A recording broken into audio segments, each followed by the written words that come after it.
What concerns me about what Israel is doing is not their efforts to get rid of Hamas, but because of the particular nature of Hamas embedding themselves amongst civilian populations with the massive amounts of civilian casualties that will inevitably come, and that figure will grow and grow and grow.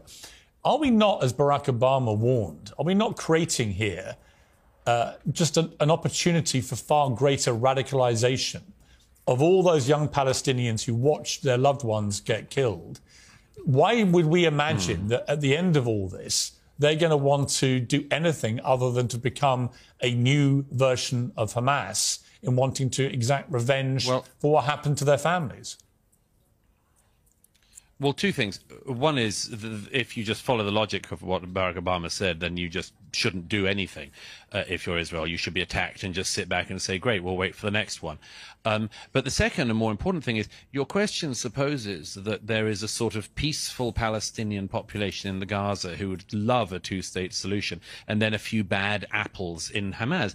I think that's not true. Why is it that when one of the victims of the music festival, a poor young German Jewish girl, who it seems was raped and then brutally murdered and taken into the Gaza naked. Why was it that you can find, and anyone can find this online, a crowd of ordinary Gazans? It wasn't Hamas, it wasn't a Hamas rally. Ordinary Gazans spitting on her body, hitting her body, mutilating her body further as it went down the street. Does that strike you, Piers, as a placid population of peacenik types who are just desperately waiting for a two-state solution to be put back on the table for the millionth time in the last 70-something years? It doesn't seem like that to me.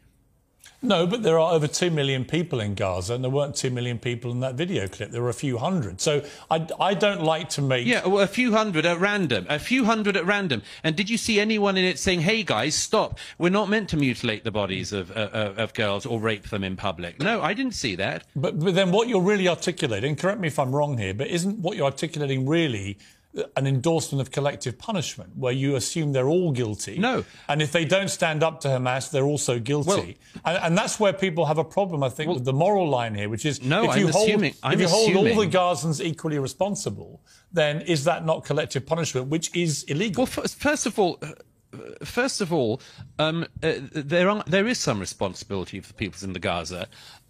If you elect Hamas and they kill Fatah, and then they remain in power for all of the years afterwards, I'm afraid that there is some responsibility of the people in that situation. You know, when the Germans had Adolf Hitler come to power and voted for him, we in Britain took the view that the German people were responsible in some way. So I'm not for collective punishment per se, but nor am I for this idea that there is something unique going on in the Israeli-Gaza context that we in Britain couldn't understand. Actually, there is one unique thing. In our own history, we've done very similar things. But there is one unique thing, which is that the population of Gaza is pretty unique in that nearly half of the population are children.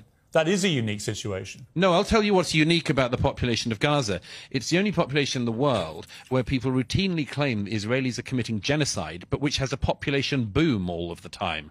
I mean, that strikes me as being quite an interesting thing about the Gaza.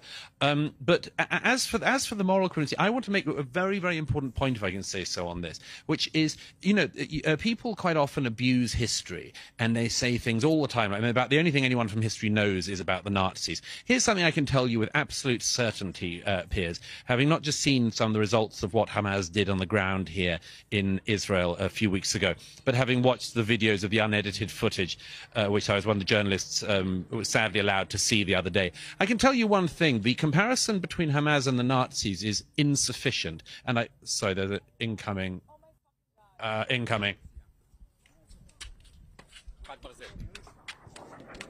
Get safe, Douglas. Come. So, okay. Anyhow, we're okay. Are you okay?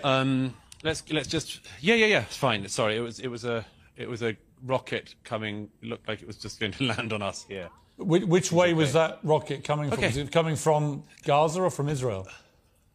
Yes, it seemed to be coming from Gaza. So, yeah, it's fine. It's okay. It's been happening all day. Let me just finish this point, if I may. Before we go on, Douglas, Atman, how does that make you? How does that make you feel? What just happened there? I mean, it's I'm a little used to it. I was in Ukraine last year and was in Kherson and Odessa and Mykolaiv, and when the Russians were shelling it, so I'm a little used to it. But just if I can just finish this point, you know, sorry, there's a lot of banging going on, but anyway, we'll keep going. Well, look, if you need to stop, Douglas, we understand. No, don't worry. If we need to stop, I'll run to the shelter, I assure you. The thing that struck me, you know, Piers, about seeing the 7th of October footage was that even the Nazis were actually ashamed of what they did. You know, SS battalions who spent their days shooting Jews in the back of the head and pushing them into trenches had to get very, very drunk in the evening to forget what they had done. The Nazi high command famously had to sort of get around the problem of soldier morale because the soldiers knew this wasn't exactly what their lives were meant to look like either. I tell you one very big difference. If you look at the footage, the raw footage, and I really hope people don't on a wider scale have to view what I viewed the other day, if they see it, they will see something that is at least as barbaric as what the Nazis did. But here's the difference. They did it with glee. They were deeply proud. You see people trying to, you know, taking the head off a young Israeli man with a shovel and then calling their parents back in Gaza and telling them, Father, I've killed 10 Jews with my own hands. Get mother on the phone. I want to tell her how great a job her son has done. You know, I come back to this thing. I'm not exaggerating this.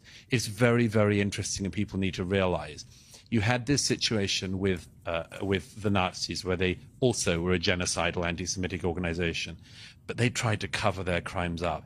Hamas are actually proud of them, and they've said they will do them until the whole world is clear of Jews. Yeah. So I suggest we take that seriously, and I think that Israel is taking it seriously. I hope they continue to take it seriously, but I think the world should take it seriously, and that includes Britain. And when I hear British journalists, British commentators, and British politicians lecturing the Israelis on what they should do, I think, I'm sorry, this shows a failing in our country. It shows that we in Britain cannot enforce our laws. We don't even enforce our borders in Britain.